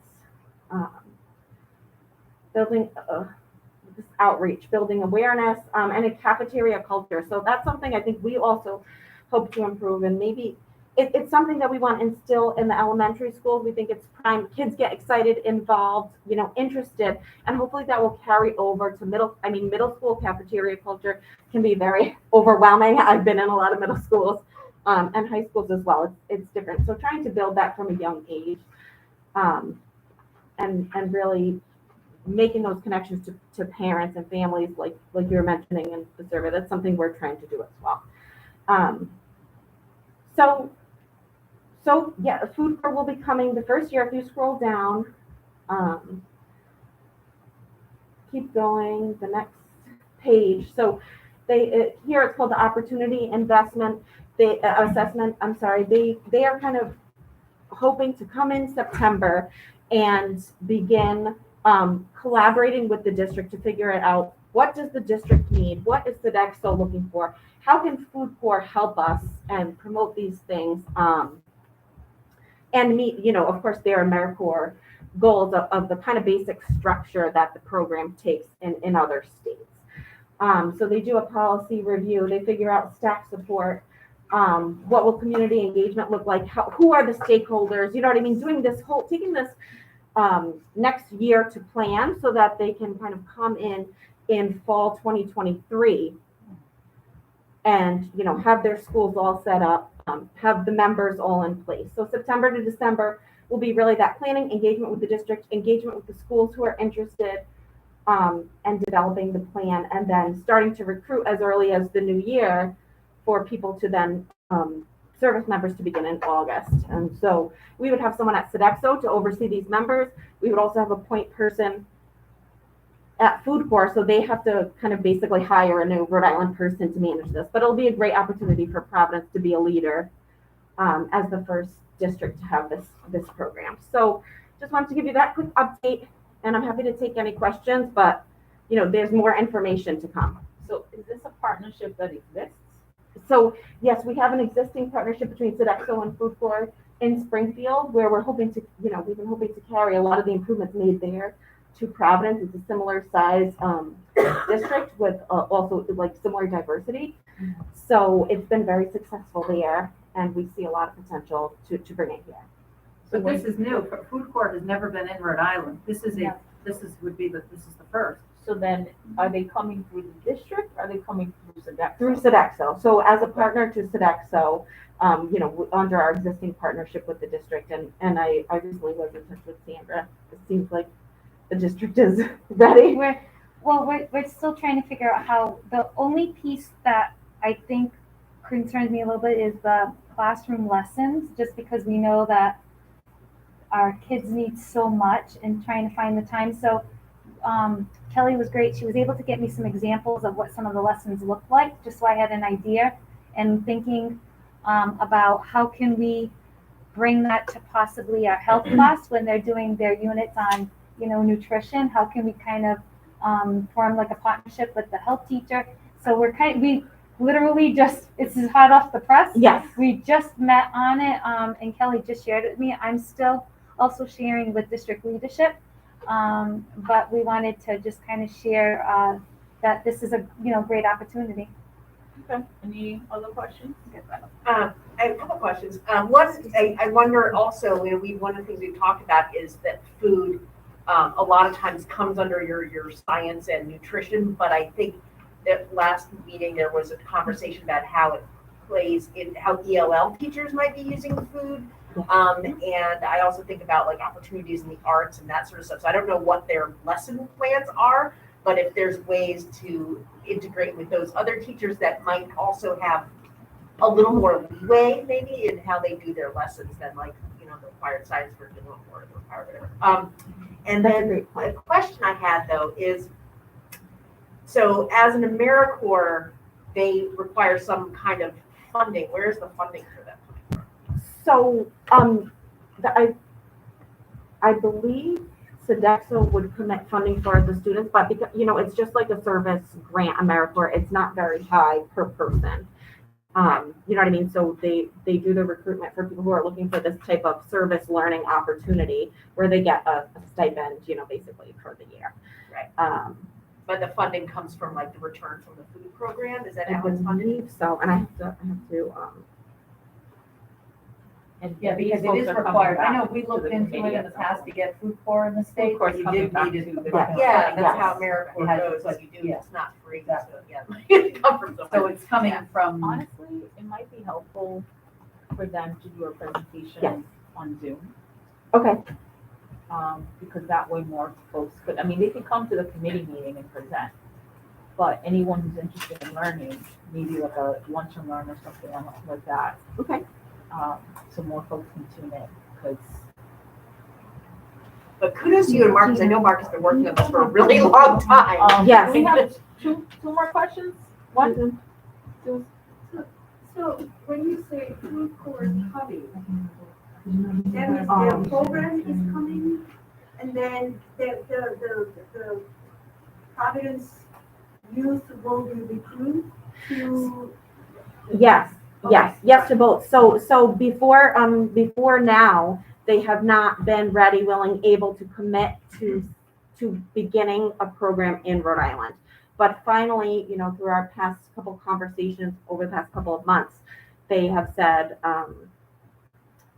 what are you looking for? Is it a possibility? And yes, they would like to come. So they want to come in September and start this planning process to make sure that we have schools that are interested, that, the district is on board, that they see, schools that are like kind of set up for this type of opportunity. So next year will be very informative to them of how are they going to build this plan that will be helpful to Sodexo and the district and be successful for food corps. And then, yes, they would begin recruiting, I assume from, local colleges, all things like that, starting in the new year to we're looking for 4 to 6 members that would serve probably 12 elementary schools total, but then also incorporated into that model, they would have a home base of 1 to 2 schools, but also to at least hit all of our 21 elementary schools with a taste test or some type of special event. Family engagement, did you talk about that? Yes. They do a lot of family engagement, which is nice. Yeah. So who will be eligible to apply for it? I mean, mostly college students, or is it open to just youth certain age? I think it's open to anyone. I think they said there are, anyone can, I think, sign up to be an AmeriCorps. You just have to meet, the AmeriCorps requirements, whatever their application process is. And then, of course, those people would, have to meet our Sodexo requirements as well for who comes into the cafeteria type thing. so like Susan, Farm Fresh Rhode Island has AmeriCorps. Over the years, many AmeriCorps students have come over for either a 1 year or a 2 year stint. And some are local, some have come from either went to school here or from the area, but it's whoever applies for AmeriCorps. And Is there an age? yeah, there probably is. but I'm I- So it all depends on the program. So AmeriCorps is like the big umbrella, but then they have different iterations across the country depending on the need of the organization. So for example, if I was the executive director of whatever nonprofit, I could apply to AmeriCorps and ask for 5 service members, and I create the job description, I create my age range, my experience, my education that I'm looking for, et cetera, and I can tailor it to whatever I need as a nonprofit. And that could be in development, it could be in direct service, it could be in whatever. So In what fact- is happening right now is because Sodexo is the dining service specifically for the Providence schools. That's the partner between district and then Sodexo and then food corps. Because I had a similar conversation with current Rhode Island of AmeriCorps actually participating on family service in Rhode Island. They actually focus on, mental health as well as food.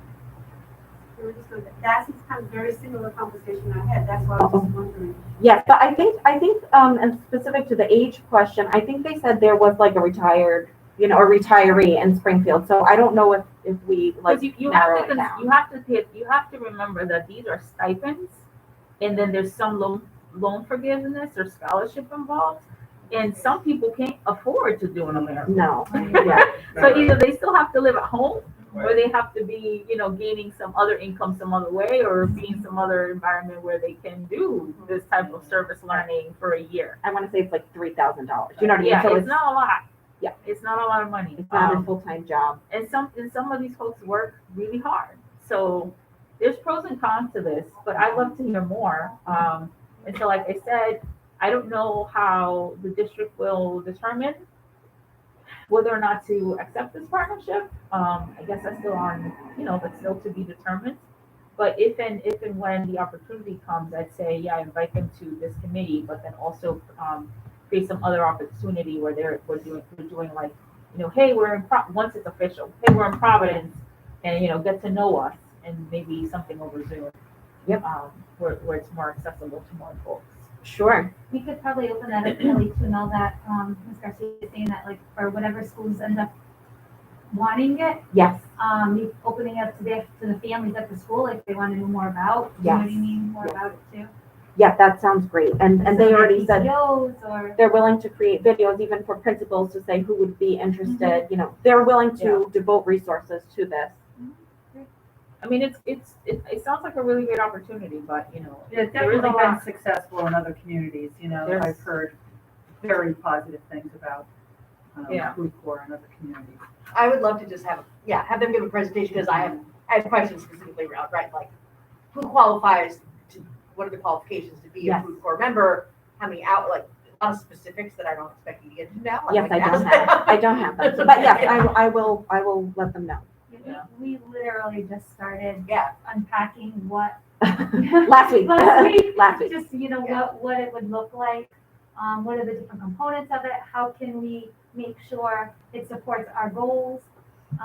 So, yeah. Yes, because we want it to be a service, that we're helping the district, Right. don't want it to become a burden to the district, but how is food corps going to help them meet whatever other goals they have?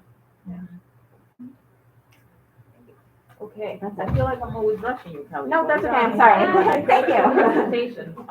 Google Classroom. Okay, before I show the Google Classroom, one of the things that I think we've talked about, sorry to have my back to you, but one of the things I think we've talked about is how there's been a lot of turnover. There's been a lot of people that have, who once participated, but now maybe not. And I think I've learned that through the listserv that I was using, that was the original listserv from the beginning of the year. I keep getting emails from people, oh, I no longer can join, or I've moved, or, So in an effort to really kind of get an idea of who are we, and, how if we can recruit some, additional new members to help support us in this journey, we created a Health Awareness Committee member form. So what I was thinking with this is to send it out to all the leads, because in some of the groups that I've been participating, we only get a certain number that come to our meetings, but their subcommittee meetings are much larger. Like I know, like SEL, there's a much larger subcommittee. So in a way to capture who is interested in becoming part of the committee and kind of get a little bit of an update before we go into the summer, this form was created. So I was going to send it to all of the different work group leads, and if they could send it out to everybody under that have been attending their meetings that they know are in their subgroup, if they could complete this, this would then help me to understand, and us as a committee, who we have that still, one, want to participate, and two, to make sure I am sending out, when I send out the agendas and the invites, that I'm making sure, because I always feel like when I send that send button, I'm missing somebody. So in an effort to make sure I'm not, I think this is going to be really valuable. So very simple: email, name, last name, affiliation, and then if they would like to opt into our Google Classroom. The only thing I didn't add, which I wrote down in our conversation, I'm going to add if they want to join a working group. So I'll add like the working group with like maybe a little description of each.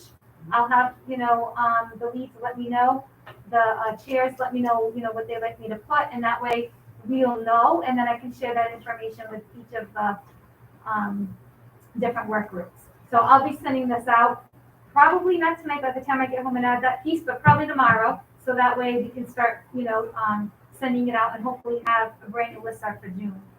Can I just ask, the Google Classroom is to share resources? Actually, I'm gonna go to that next slide, so Okay. that's a great leeway. So the Google Classroom is a way, I think Ms. Garcia last week or last month, shared, how can we had a lot of resources, like I think Karen, you shared some pieces, last week, and some of my team members shared some, pieces, and one of the things that we were thinking about is how can we share that amongst each other, and how can we improve on communication. So the idea was we could have, a social media account. However, I was thinking and talking with Ms. Garcia and Dr. Goldberg is if we created a Google Classroom. I think COVID taught us all how to use a Google Classroom, but I'm going to go through it right now, where we can put all of our internal documents. And Karen, before we started, you were sharing, like, I wish we had this one place that had all of this same thing, with our presentation. Like, we had this great talk to parents, we could upload it here. So I will be sending out invites. Now, you have to have a Google email to sign up for this. And you have to, when you go into the waffle, you should see, it should say right here at the bottom, classroom. So you would click on that, and I'll just click on mine. You'll see, I once had as a building principal, I was filled with classrooms, and now I seem to be dwindling. But here's our classroom. It's called the Health and Wellness Committee. And if you see, I have healthy vegetables on our page. You'll see there's a classroom code. So if you already have a Google Classroom set up for maybe your children or you participate in one, you can put in this code, and then I'll get notified, and then I'll give you permission to join.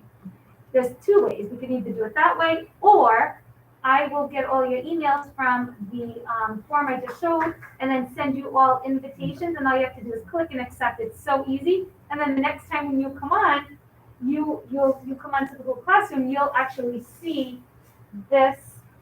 Oh, sorry. You'll see the. Sorry, did you say that? You'll see the icon. So when you, sorry, this is a little. Anyway, you'll see. Oh, there we go. You'll see this come up. So say health and wellness, and then you'll get right in. So when you're into the actual one, I'll show you. I started inviting people, although for some reason it's okay. Your email would not work. I found you 100 times, but it would not let me click you for some reason. I think there's something wrong with it. But I already sent invites. So Dr. Goldberg and Mr. Stevens, if they go into theirs, they'll be able to see that in their email, and they'll be able to click on it that way too. I still have to finish trying to get Mr. Garcia in there. So I've already posted on the stream.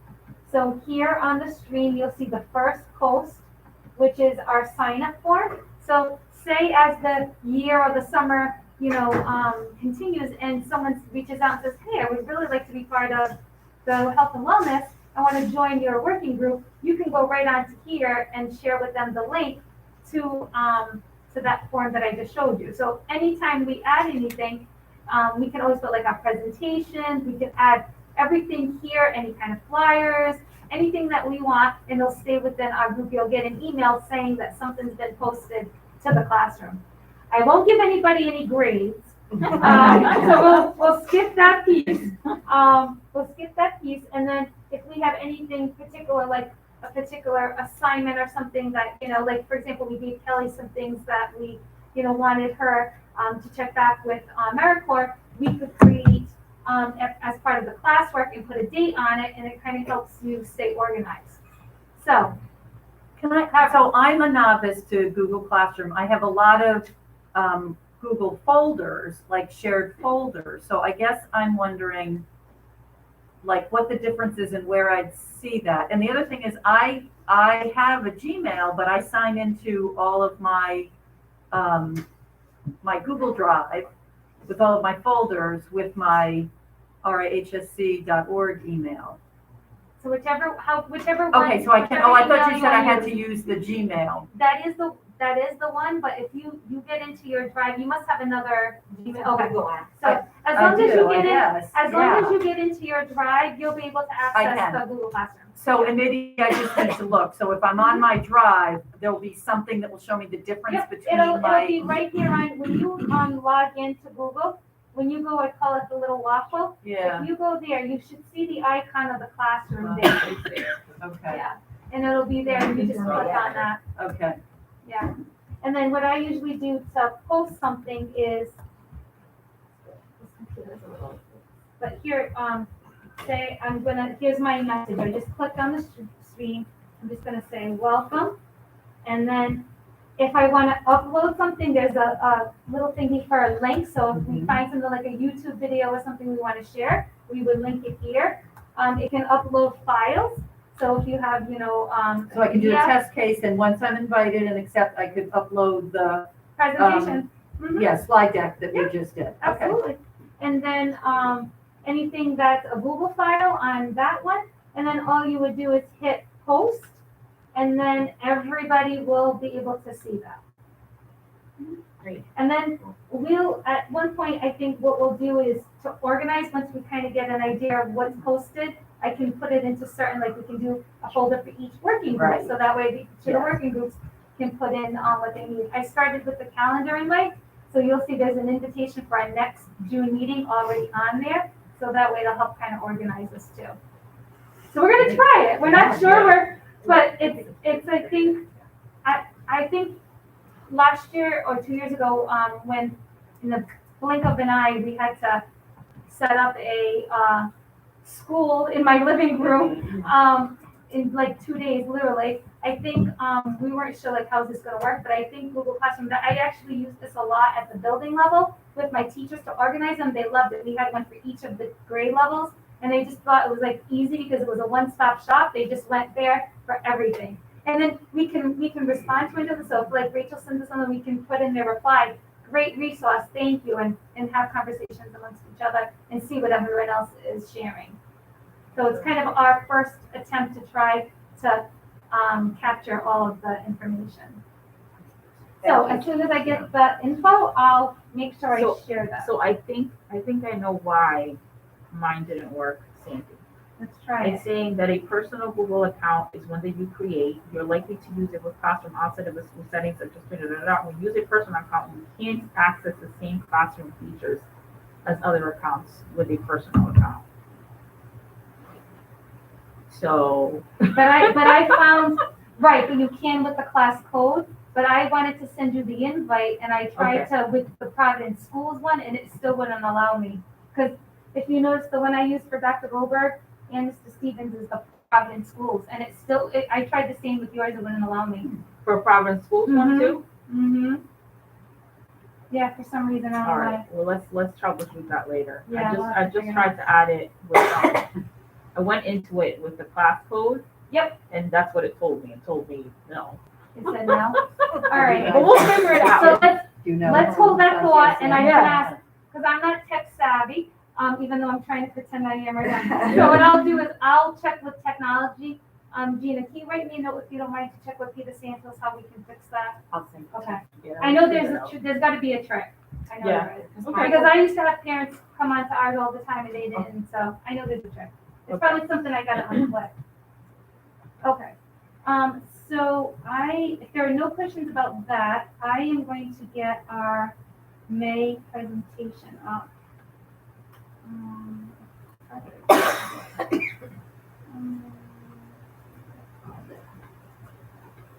Here we go. Okay. Alright.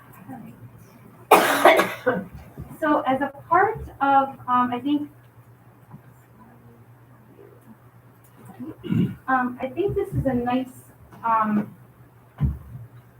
way to end. It was something that we just discussed as part of the survey around professional development.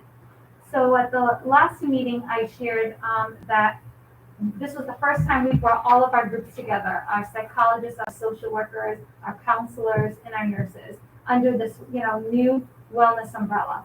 Well, on May 11th, we had our first professional development opportunity or event together as a department.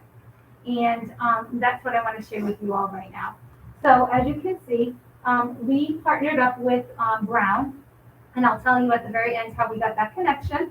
However, what we did is we had an event, and we included all of PTSD nurses, psychologists, social workers, counselors, many of our interns that are working with many of those professionals, community partners. So we have a partnership with Family Services. We have a partnership with CYC, many other organizations, Tide.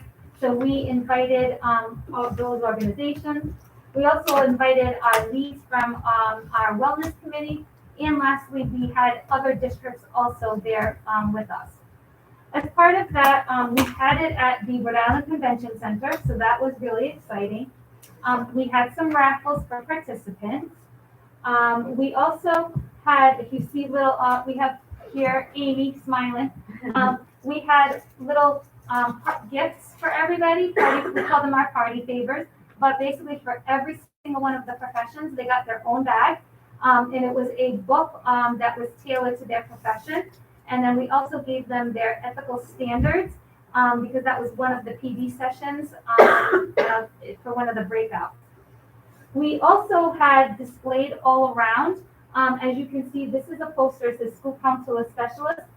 As part of our Project Aware, we had all of the different posters because we had our big campaign, Let It Out, which Amy shared last month. And so part of that is highlighting all of the people you let it out to. So we decorated we had the whole 5th floor, even though we overtook the whole place. Gina will tell you, we did not stay contained. We just overtook the whole convention center. Thank goodness no one else was there.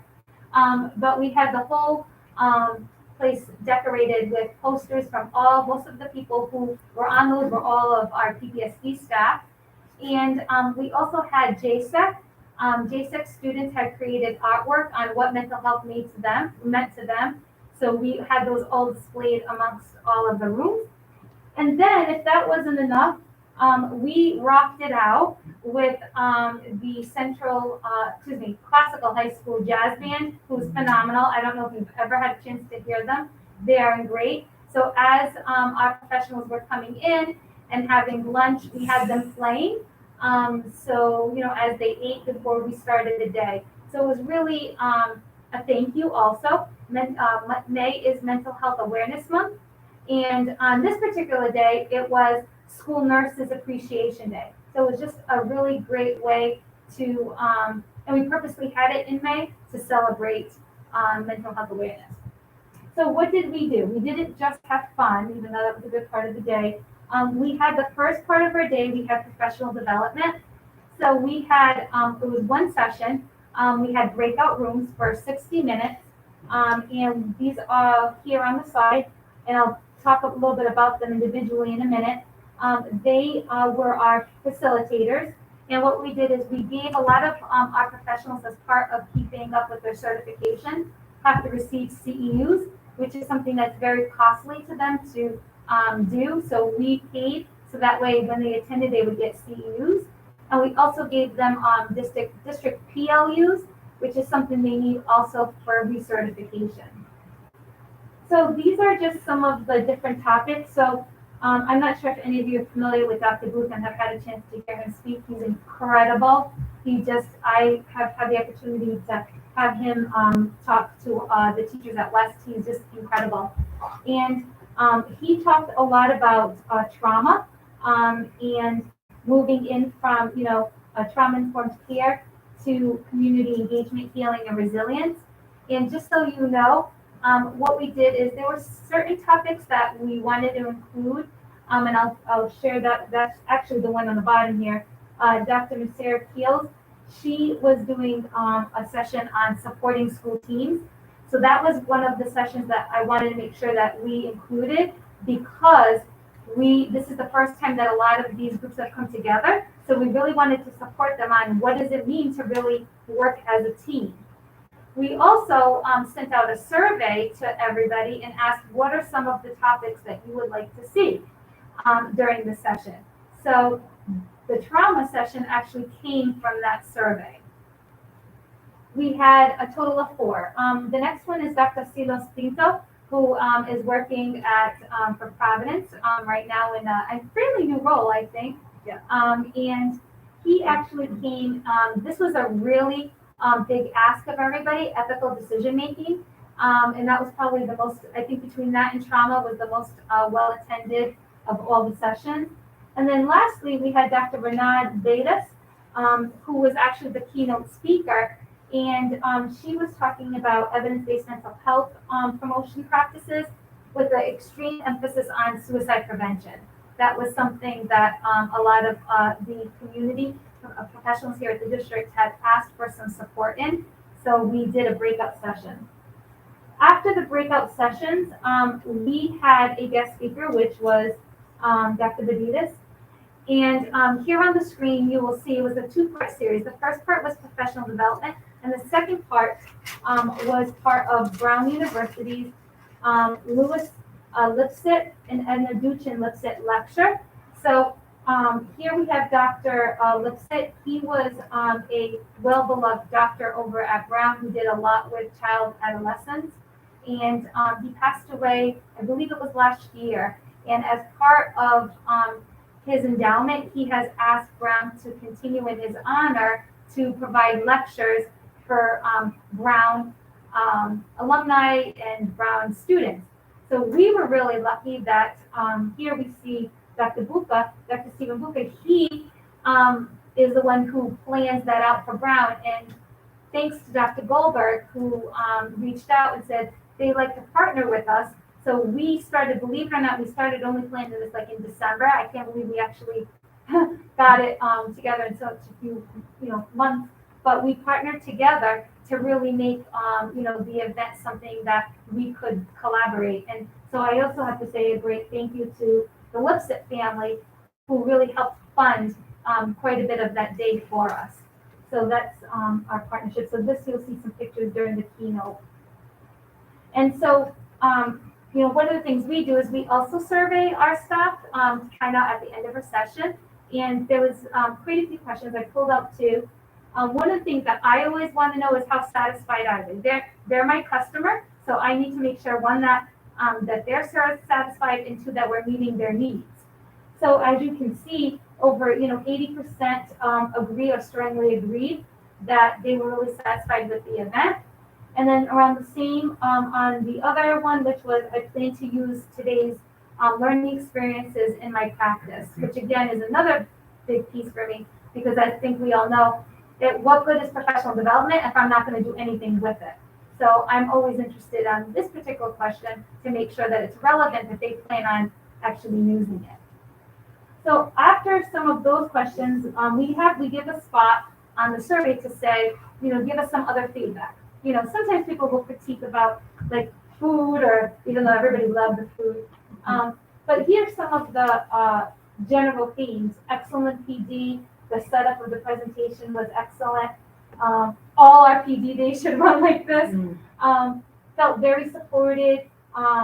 Realized that I'm not alone. That was an important one to me, because I think a lot of times with our mental health providers and professionals, they are always taking a lot of the brunt and worrying about everybody else but themselves. So we really wanted to make sure that this day was also just focused on them. And then the last one was, thank you so much for inviting us, incredible speakers. I'm looking forward to, this was a very common theme, a very similar opportunity with these offerings. It was a wonderful way to connect with, because a lot of them don't get to connect with each other or other community members, and really get together and align the work. So those were just some of the responses we got. And then lastly, just a big thank you. Dr. Goldberg was the one who was our connection to Brown and the Brown staff. It was incredible working with them. Dr. Buca and Katie were our two contacts that we planned. And then of course to the Lipset family, Kids Count also helped and contributed. And then just to my team alone, it was not very hard getting my team to go there for the day. They loved it. But we went down to my assistant who checked people in, and Gina and Amy and Natalie and Donna went. They introduced the speakers and really helped giving out the bags. And so it was just a really great way to bring our office together for the first time and to celebrate mental health. And then of course to the classical jazz band who came. It was actually one of their virtual days, and they came and helped support. And then JSEC students, and particularly Rose Molina, who's a social worker there, who helped us collect all of the artwork that, made the event, even more special, having, everything displayed. So just wanted to share that with all of you, because we talked about it last time. We were still in the planning stages of it and didn't have a chance to share the results. So I wanted to share with you on the event. So I don't know if anyone has any questions. Kelly? Yeah, how many attendees did you have? Oh gosh, Kelly, Big we had, I want to say 250 of our staff and then 50 to 60 Brown. So it was probably, it was over 300. We had quite a bit. We took up the whole 5th floor. It was, It there was were, excellent, yeah, I can say that. I mean, yeah. it was so energetic. I don't know, it was different and it was great for everyone to be together. And I think it exceeded their expectations, honestly. I mean, I also think that's, people it's so important to have positive Yes, things to come yes. together around, Something different and people, nice. and people feel supported in their profession and all that, so congratulations. Yeah, very nice. Now our challenge is replicating Oh, that. God. Because I'm like, oh gosh, how are we Now gonna do they that? expect it again, No, so. but the good news is we've started planning. We're thinking this summer doing maybe a 3-day or a 5-day. We're not sure yet.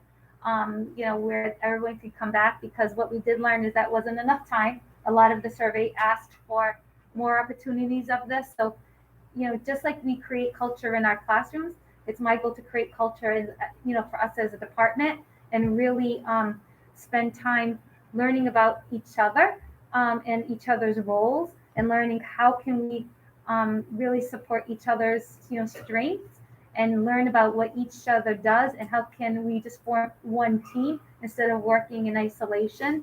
Part of, I think, what made this so successful is that everybody came together.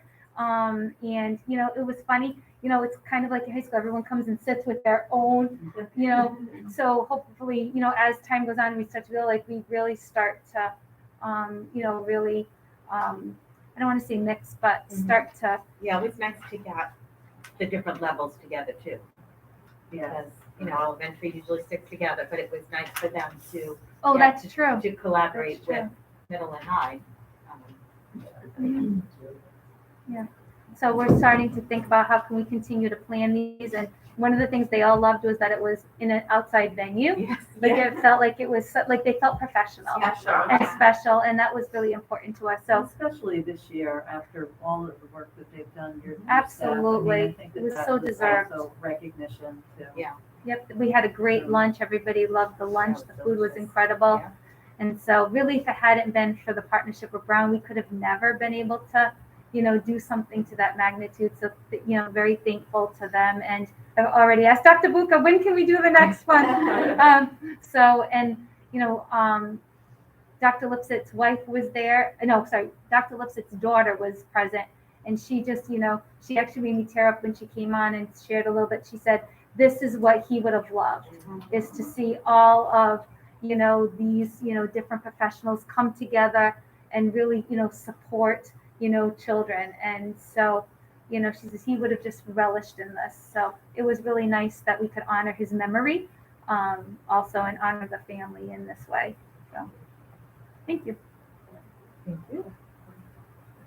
So we're going to move on to communications and outreach, wellness, resources, and news. This is more of a discussion, I think.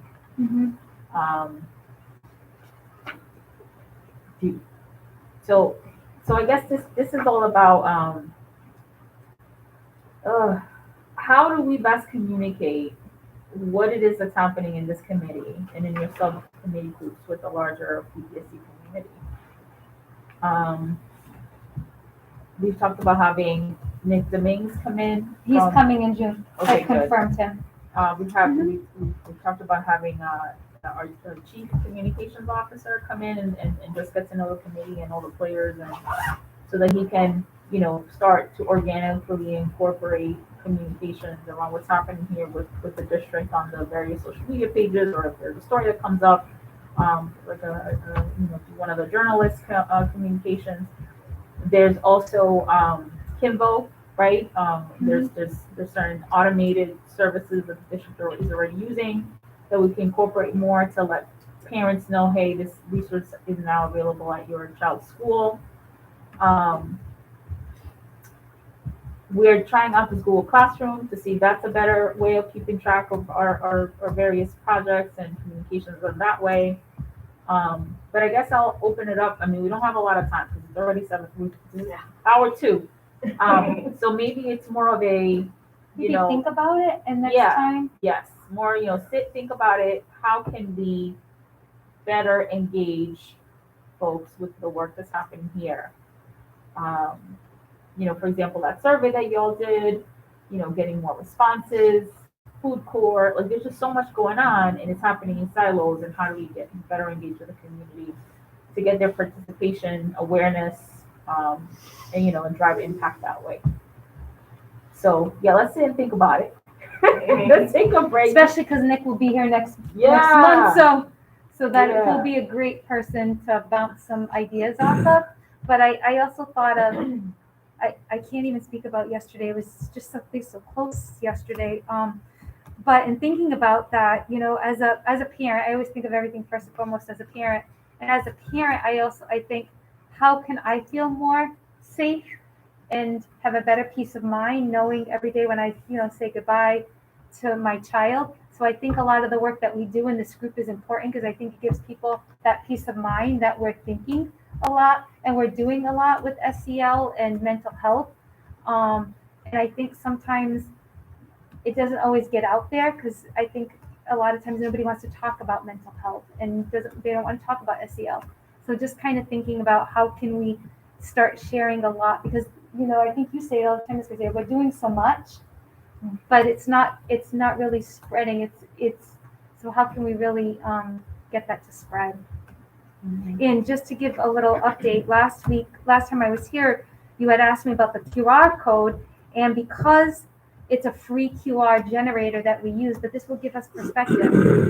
We can't know the exact of how many people actually used it, but what we can see is that we had 960 times that it was visited. Wow. In 1 year, from April of last year to April this year. And the biggest peaks were in June of last year, which is always a peak for us because our kiddos leave us. And then October also of last year was when we just came back.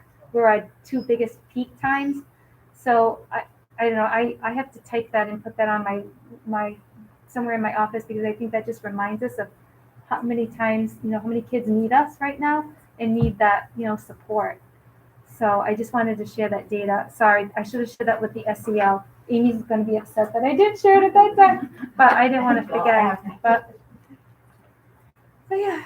All right, so we're gonna adjourn. I lost my 2 board members. So I don't think I'm gonna have the. You can't adjourn because you can't. We definitely can. You can't adjourn because there's no one to get a second. I'm not gonna do the motion, but we're gonna end this meeting.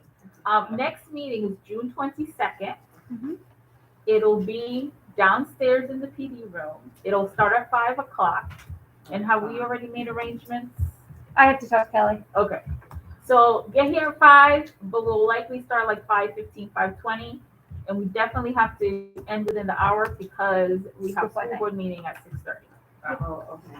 Okay, so June 22nd will be our last meeting for the academic year. We'll likely take a break in July and then resume in August. All right. I'll send everybody another invite. So meeting not adjourned, but it's done. Thank you. Thank you all. Oh boy. Oh, I'm sorry. Like is your Yes, thank you. you Your clipboard. bring some stuff.